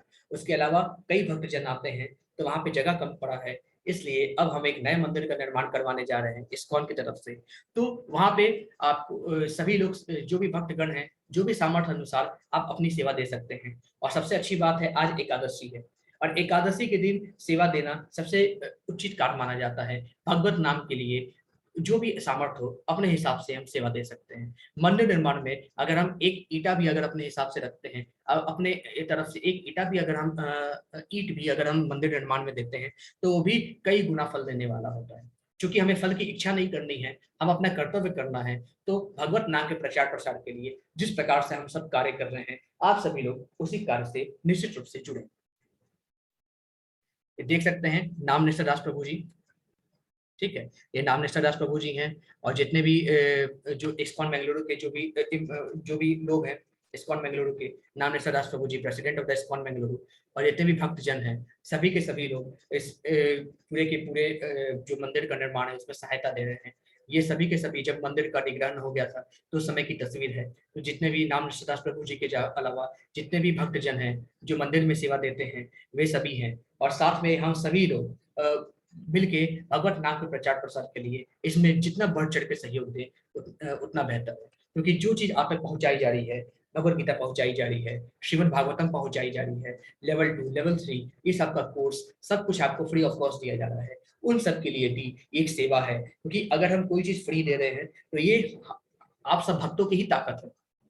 अगर हम भगवान की सेवा करेंगे, क्योंकि सभी चीज के लिए ऑब्वियस सी बात है धन की आवश्यकता होती है, प्रचार प्रसार करने के लिए भी। क्योंकि आप लोग फेसबुक से जुड़े हैं, व्हाट्सएप से जुड़े हैं, तो कहीं ना कहीं से आपने ऐड देखा होगा, और ऐड के लिए भी फीस लगती है, पैसा लगता है। तो ये सारी चीजों के लिए, सब कुछ के लिए, प्रचार प्रसार के लिए धन की आवश्यकता होती है। और भगवत नाम के प्रचार प्रसार के लिए एक भक्ति है, जो जैसा इच्छा है, जो उसकी जो भी आपकी मतलब कि जो भी आपकी क्षमता है उसके अनुसार ही आप इसमें सहयोग कर सकते हैं। तो ये आपके देखिए बेंगलुरु में एक नया टेम्पल बन रहा है इस्कॉन का, ठीक है, नया टेम्पल प्रोजेक्ट बन रहा है बेंगलुरु में इस्कॉन का, जो कि बहुत अच्छा टेम्पल है, ठीक है। और इस टेम्पल में भी, क्योंकि इस्कॉन बेंगलुरु में भी जगह कम पड़ रही है, जिस तरह मायापुर में है इस तरह बेंगलुरु पे, जहाँ से आप जिस मंदिर के थ्रू आप भगवत गीता सुन रहे हैं, उस इस्कॉन बेंगलुरु में भी जगह कम पड़ रही है। तो वहाँ पे भी मंदिर का विशेष निर्माण कार्य प्रारंभ हो रहा है और लगभग लगभग कंप्लीट हो रहा है। तो वहाँ पे भी आप अवश्य इसमें दान दें, क्योंकि ये मंदिर हमारे लिए भगवत नाम के प्रचार प्रसार के लिए बहुत जरूरी है, ठीक है। ये जो श्री राधा गोविंद जी का टेम्पल जो बेंगलुरु में है, ये कुलाई एक जगह है बेंगलुरु में, वहां पे लगभग 1.5 एकड़ में फैला हुआ है, और 75,000 स्क्वायर फीट का पूरा मंदिर का कंस्ट्रक्शन है, और लगभग लगभग 15 करोड़ के लगभग खर्चा आना है।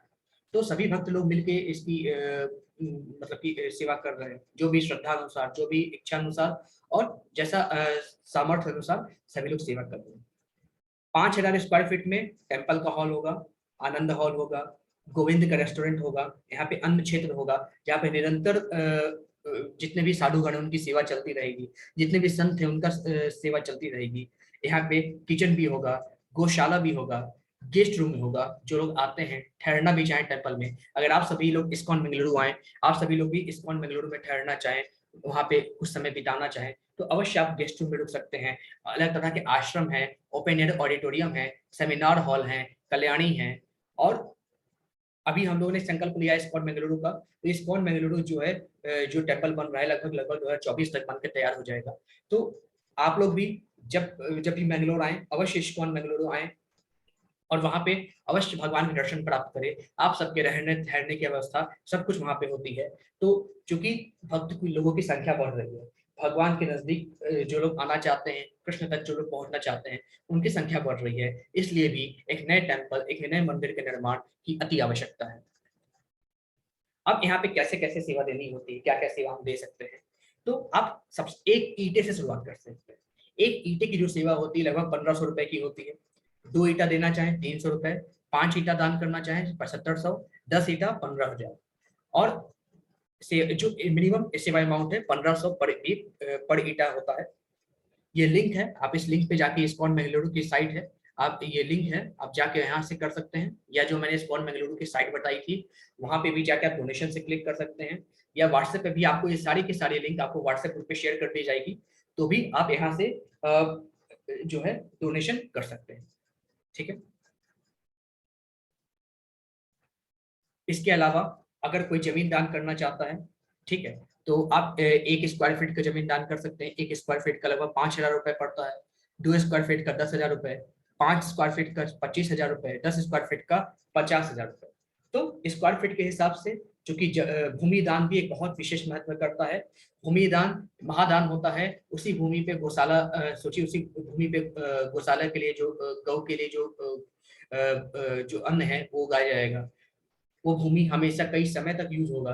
तो अगर आपने दान दिया होगा तो आपको कितना पुण्य मिलेगा, आपको उस भक्ति का कितना फल मिलेगा। लाखों करोड़ों लोग मंदिर में आएंगे अगर आपने ईंटा दान किया है, मंदिर के लिए भूमि दान की है, गौ सेवा के लिए अपने जमीन दान की है, तो अगर वो चीज आपको कई गुना बेनिफिट देने वाली है। भगवान की भक्ति के लिए अगर एक ईटे का भी योगदान हमें करना पड़े तो अवश्य करना चाहिए, क्योंकि ये चीजें हमें और हमारे आने वाले जितने भी पीढ़ी हैं सबको फायदा देंगी। फायदा इन द सेंस कि हमें भगवान के पास लाएंगी। हम जितना भगवान के पास जाना चाहे उतना हमको ये सारी सेवाएं हमको भगवान के पास लाती है। तो जो जमीन का दान करने के लिए इसकी भी एक लिंक है, वो सारी चीजें व्हाट्सएप पे शेयर कर दी जाएंगी, या आप लोग डायरेक्ट साइट पे जाके इस्कॉन बेंगलुरु की साइट पे वहां पे देख सकते हैं।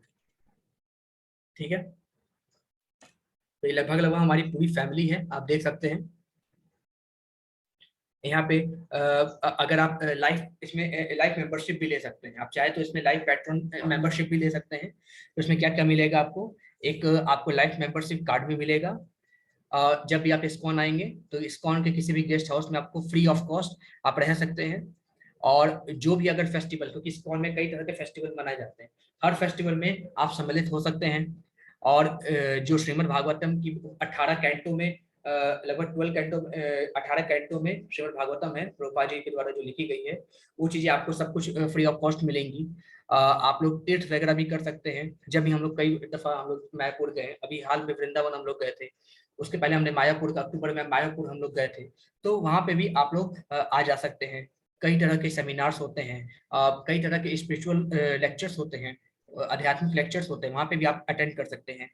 अगर आपका जन्मदिन हो, अगर आपका एनिवर्सरी हो, तो उसके लिए विशेष पूजा आयोजन किया जाता है इस्कॉन में, अगर आप लाइफ पार्टनर बनते हैं, लाइफ मेंबरशिप लेते हैं तो, है ना। और इस सारे के सारे एनरोलमेंट फॉर्म, एप्लीकेशन फॉर्म का लिंक आपको सब कुछ व्हाट्सएप पे मिल जाएगा, या आपके जो वेबसाइट है डोनेट का जो सेक्शन, वहां पे सब कुछ आप वहां पे देख सकते हैं, है ना। या अगर कोई भी दिक्कत हो, ये नंबर है आपका, ये नंबर भी आपको मैं व्हाट्सएप पे शेयर कर दूंगा, 9845261300। किसी भी तरह की जानकारी हो आप वहां पे लिख सकते हैं, वहां पे पूछ सकते हैं। या नाम निष्ठा दास प्रभु जी का आपका साइट है, नाम निष्ठा दास प्रभु जी का ईमेल आईडी है, कोई भी दिक्कत हो वहां पे आप मेल कर सकते हैं। ठीक है, उसको मैं डाल देता हूँ। किसी भी तरह की चीज आप navadas@gmail.com, ये नावनेश दास प्रभु जी का साइट है, ईमेल आईडी है। तो यहाँ पे आप कोई भी उनसे पूछ सकते हैं और तुरंत ऑन द स्पॉट 4 से 5 मिनट के अंदर आपका जवाब आ जाएगा। साथ ही में आप अगर कुछ भी पूछना चाहें इस नंबर पे कांटेक्ट कर सकते हैं। ये नंबर भी इस्कॉन बेंगलुरु का है, और आप लाइव पार्टनर, लाइव मेंबरशिप भी ग्रहण कर सकते हैं। अब यहाँ पे बेनिफिट, जैसे मैंने आपको बताया कि आपको जो है बहुत सारी चीजें मिलेंगी। आपको लाइफ टाइम आइडेंटिटी कार्ड मिल जाएगा। जितने भी मेंबर्स हैं उन सभी के लिए ये बहुत जरूरी है ना। तो जो लोग भी स्वेच्छा से करना चाहें, जो लोग भी अगर उनकी जैसा सामर्थ्य हो उसके अनुसार ये कर सकते हैं। नहीं तो एक ईंट भी अगर हम भगवान कृष्ण के सेवा के लिए समर्पित कर दें वही बहुत है। ठीक है, तो ये सारी की सारी जानकारी मैंने आपको दी। तो लाइफ टाइम के लिए जो एक जो मतलब कि पैसा लगता है 35,555 रुपए, और अगर आप चाहें तो इसको ईएमआई या इंस्टॉलमेंट में भी इसको दे सकते हैं। ठीक है, तो इसकी और अधिक जानकारी बेसिकली आप जब भी डोनेट करने जाएंगे तो सारी चीजें वहां पे आपको मिल जाएंगी। कोई भी दिक्कत हो, जो भी मैंने नंबर बताया वहां पे आप जा सकते हैं, या सीधे नावादास प्रभु जी को आप जीमेल कर सकते हैं, या इस्कॉन बेंगलुरु के साइट पे और डिटेल में आपको मिल जाएगा, वहां पे जाके प्रॉपर तरीके से कर सकते हैं। ठीक है, अगर आपको अगर आप इसमें जो धर्म कट्ट सेवा यानी गोविंद धर्म कट्ट सेवा, इसमें अगर आप भाग लेना चाहते हैं तो जो मंदिर बन रहा है आपका नाम जो है दीवार पे लिखाएगा। ठीक है, तो जितने भी लोग भक्त आएंगे कम से कम आपके द्वारा दान किए हुए, अगर आप इतने सामर्थ्य हैं तो आप इस सारी चीजों को, मतलब कि इसका जो नाम है पार्टिसिपेशन या प्रतिष्ठापना यज्ञ, है ना। तो मतलब कि जो एक सेवा है, यहाँ पे एक सेवा का नाम क्या है कि जहाँ आपका नाम दीवार पे लिखाएगा, और लाइफ टाइम के लिए आपको ये मेंबरशिप मिलेगी। यहाँ पे हर फंक्शन के लिए वीआईपी पास मिलेगा आपको, free life ISKCON life membership, है ना।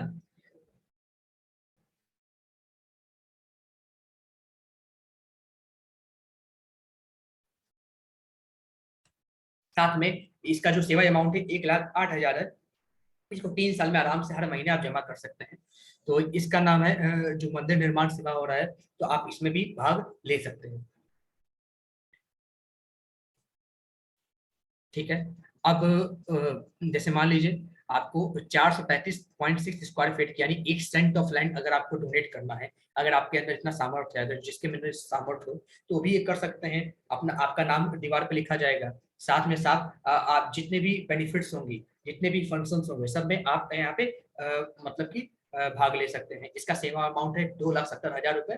इसका भी आप आराम से 3 साल में इंस्टॉलमेंट में पेमेंट कर सकते हैं, इच्छा अनुसार है। जैसे अगर आपकी इच्छा हो, जैसे आपका सामर्थ्य हो, उसके हिसाब से एक छोटी सी ईंट से लेकर बड़ी से बड़ी सेवा तक हम कर सकते हैं। जैसा जिसका सामर्थ्य हो वो यहाँ पे डोनेट कर सकते हैं। 2 सेंट ऑफ लैंड अगर डोनेट करना हो, 5,40,000 की सेवा है, 3 साल के लिए आपको रहेगा। सारी की सारी लिंक हम व्हाट्सएप ग्रुप में शेयर कर दी जाएगी। 4 सेंट ऑफ लैंड की 10,08,000 रुपए सेवा है, इसमें भी सब कुछ आपको 3 साल के लिए इंस्टॉलमेंट में पड़ेगा। ठीक है, तो जो महामुख्य धर्माधिकारी है 10,08,000 रुपए महामुख्य धर्माधिकारी की भी सेवा है। मुख्य धर्माधिकारी के लिए 5,40,000 रुपए, धर्माधिकारी के लिए 2,70,000, धर्मकर्ता के लिए 1,08,000। लाइफ मेंबरशिप लेना है आपको, सिर्फ और सिर्फ लाइफ मेंबरशिप लेना है 35,555। एक स्क्वायर फीट की जमीन आपको स्पॉन्सर करनी 5,000 रुपए। एक ईंटे की सेवा करनी है 1,500 रुपए। अगर आपको हर मंथली आपको जमा करना है तो डोनेशन आप जो है इस्कॉन के साइट पे जाके, बेंगलुरु के साइट पे जाके जो डोनेशन का बटन है वहां पे अगर आपको कोई भी अमाउंट की सेवा करनी है तो 500 रुपए की सेवा भी कर सकते हैं। महीने में एक बार आप सेवा 500 रुपए भेज सकते हैं, वो भी व्यवस्था है। इस्कॉन के साइट पे डोनेट कर सकते हैं। तो 500 से लेकर 10,08,000 तक, जैसे जिसकी क्षमता हो, जैसे जिसका जो भी आपका इच्छा हो, अपने हिसाब से सामर्थ्य के अनुसार दान कर सकते हैं। तो अगर आप ज्यादा अमाउंट दान करते हैं तो थोड़ा बेनिफिट आपको ज्यादा है। जो भी आपके इस्कॉन के जो भी आपके फेस्टिवल्स होते हैं उसमें आप वीआईपी पास आपको मिलेगा। सारी जगह अगर ट्रिप जाती है तो सारी चीजें फ्री ऑफ कॉस्ट आपके लिए रहेंगी। इस पूरे विश्व में इस्कॉन के किसी भी टेम्पल में आप एंट्री कर सकते हैं। मतलब कि आपको हर फेस्टिवल में आपको आपके लिए वीआईपी पास इशू होंगे। लाइफ मेंबर आप बनेंगे, हर फेस्टिवल पे, हर त्योहार पे, हर तरह की चीजों में आपका नाम होगा। आपके नाम को इस्कॉन के जो टेम्पल्स हैं उनके ब्रिक्स पे भी लिखा जाएगा। बहुत सारी चीजें होंगी जो अगर आप ज्यादा अमाउंट की सेवा करते हैं। लेकिन अगर सामर्थ्य नहीं है, ऑब्वियस सी बात है, छोटा सेवा कीजिए। छोटा सेवा भी एक श्री राम जी जब उनके लिए जब पत्थर का पुल बनाया जा रहा था तो एक गिलहरी ने भी सेवा की थी। सामर्थ्य नहीं न था उसके पास, लेकिन फिर भी गिलहरी ने एक छोटे से पत्थर पुल में डालकर कोशिश की थी। तो भगवान राम ने उन पर बहुत कृपा की थी गिलहरी के ऊपर। तो इसी प्रकार से हम सबसे जितना भी कोशिश हो पाए, कुछ नहीं तो कम से कम 500 रुपए कम से कम भगवान के सेवा में अर्पित कर सकते हैं। उसके लिए आप इस्कॉन बेंगलुरु के साइट पे जाइए, वहां पे जाके डोनेट बटन पे क्लिक कीजिएगा और सबसे नीचे आइएगा तो सेवा इन एनी अमाउंट लिखा होगा, वहां पे क्लिक करके किसी भी तरह के अमाउंट की आप सेवा कर सकते हैं। तो इस प्रकार से आप, क्योंकि आज एकादशी का महापर्व है, तो एकादशी के महापर्व में सबसे बड़ी चीज है सेवा करना। अगर आज के दिन आप करते हैं तो आज के दिन जो भी किया हुआ दान है, जो भी किया हुआ धर्म है, वो कई गुना बढ़ के आपको फल प्राप्त होता है। आज के दिन अगर आप एक माला का जाप करते हैं तो आपको ये 4 माला के जाप का फल देता है। इसी प्रकार से कोई भी तरह का दिया हुआ दान, कोई भी तरह का किया हुआ तब आपको 4 से 8 गुना बढ़ के ही मिलता है। तो देर न करें, जो भी आपकी इच्छा हो, जब भी आप देना चाहें इसको डोनेट कर सकते हैं। ठीक है, ये बहुत जरूरी है क्योंकि भगवत नाम में प्रचार प्रसार में हम सब का भी कुछ ना कुछ कंट्रीब्यूशन होना चाहिए। ये सारी की सारी लिंक्स आपको भेज दी जाएंगी, जितने पेमेंट्स के लिंक है। ठीक है, कोई भी तरह का दिक्कत हो तो आप ईमेल से नावन ऋषिराज प्रभु जी से कोई भी तरह के डाउट पूछ सकते हैं। ठीक है, यहाँ पे डे बाई डे भी सेवा होती है। जैसे अगर भगवान के एक दिन के भोग की सेवा आप देना चाहें तो 500 रुपये लगता है। सर्व सेवा सभी के लिए सेवा करना चाहें 1,000 रुपये। धूप सेवा, भगवान के धूप दीप के लिए सेवा पूरे दिन भर का एक आपका मंथ का, मतलब कि पूरे महीने का अगर आप भगवान के धूप दीप के जो भी सेवा करना चाहें 2,000 रुपये। शीर नैवेद्य सेवा, अगर भगवान के जो भी भगवान को भोग लगता है, नैवेद्य का भोग लगता है, हर एक महीने की सेवा अगर आप करना चाहें 5,000 रुपये लगता है। पुष्प अलंकार सेवा, भगवान के श्रृंगार के लिए जो पुष्प सेवा पुष्प लगता है, फूल लगता है, 10,000 रुपये एक महीने की सेवा है। तो ये सब आप सेवा कर सकते हैं। राजभोग, कम से कम राजभोग सेवा तो हम कर ही सकते हैं, क्योंकि इस एकादशी में अगर ये सारी चीजें भी हम करते हैं तो अवश्य हमारे जीवन में हमें भगवान कृष्ण के भगवत नाम के प्रचार प्रसार में अवश्य हमारा हाथ होगा। और योगदान होने से हम भगवत नाम के प्रचार प्रसार अवश्य कर सकते हैं बेहतरीन तरीके से। यही चीज आपको जानकारी देनी थी आज की क्लास में। तो सभी लोग बढ़ चढ़ के इसमें सेवा करें। और चूंकि एकादशी के दिन की गई सेवा भगवत नाम के प्रचार प्रसार के लिए की गई सेवा बहुत शुभ फल देती है। तो ये सारी चीजें आपको जानकारी देनी थी। हरे कृष्ण। अब कोई भी डाउट आपको चैप्टर 12 से रिलेटेड, कोई भी तरह के प्रश्न आप लोग पूछ सकते हैं। कोई भी तरह के इश्यूज हो हैंड रेस कर लीजिए या चैट बॉक्स में प्रश्न लिख के आप पूछ सकते हैं उस चीज को। हरे कृष्ण। आप लोग चैट बॉक्स में प्रश्न लिख सकते हैं, या हैंड रेस कर लीजिए अपना, तो मैं जो आपको जो है अनम्यूट कर दूंगा। तो आप लोग अपना प्रश्न पूछ सकते हैं या फिर आप अपना चैट बॉक्स में प्रश्न लिख सकते हैं।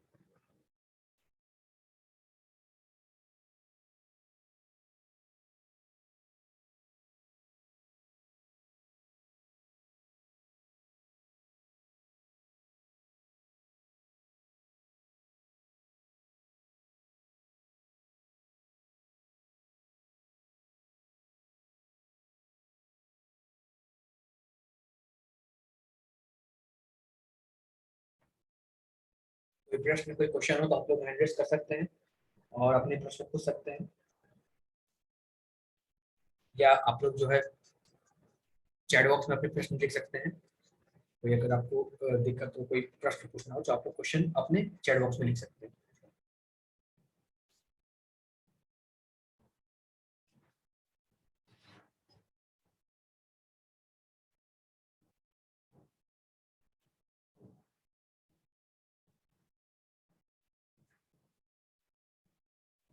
जी माता जी, कोई भी एक भक्ति आप पकड़ लीजिए, श्रवण, कीर्तन, पाद सेवन, स्मरण, कुछ भी पकड़ लीजिए। आप एक भक्ति पकड़ के भगवान के पहुंच जाइए, लेकिन कोई भी एक भक्ति करिए, भगवान तक अवश्य पहुंचेगी। लेकिन श्रवण कीजिए, भगवान की कथाओं का श्रवण कीजिए, वही सब फलदायी है। भगवान का अर्चन कीजिए, पूजा अर्चना कीजिए, कोई भी एक भक्ति आप पकड़ लीजिए, भगवान तक पहुंच सकते हैं। अगर नौदा भक्ति फॉलो करें तो और बेहतर है।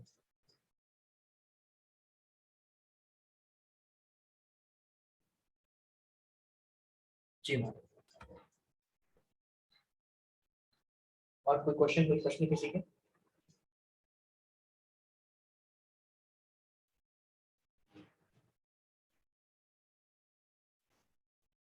ठीक है, कोई प्रश्न नहीं है तो ये क्लास एंड करते हैं। कल हम चैप्टर नंबर 13 करेंगे। जी, आज के चैप्टर का समरी मतलब यही है कि भगवान ने बताया है कि निराकारवाद और साकारवाद में क्या अंतर, किस तरीके से सगुणवादी, और जो कि अर्जुन का प्रश्न था, जो सगुणवादी और निराकारवादी, इन दोनों में क्या डिफरेंस है, कौन सा बेस्ट है।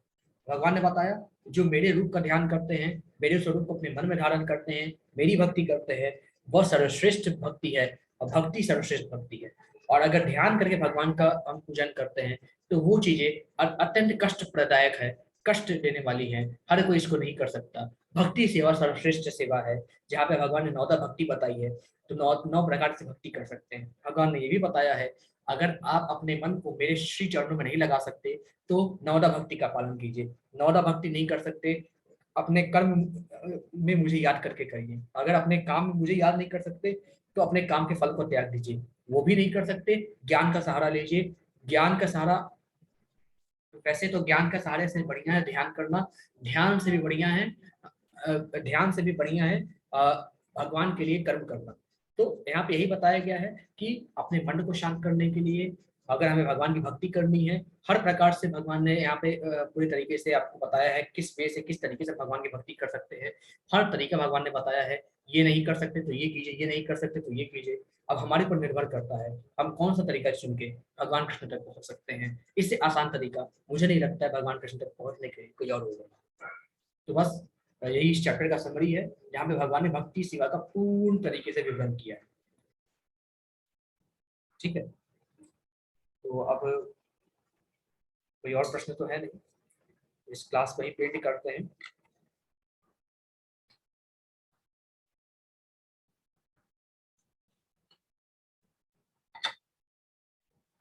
और कल चैप्टर 13 करेंगे।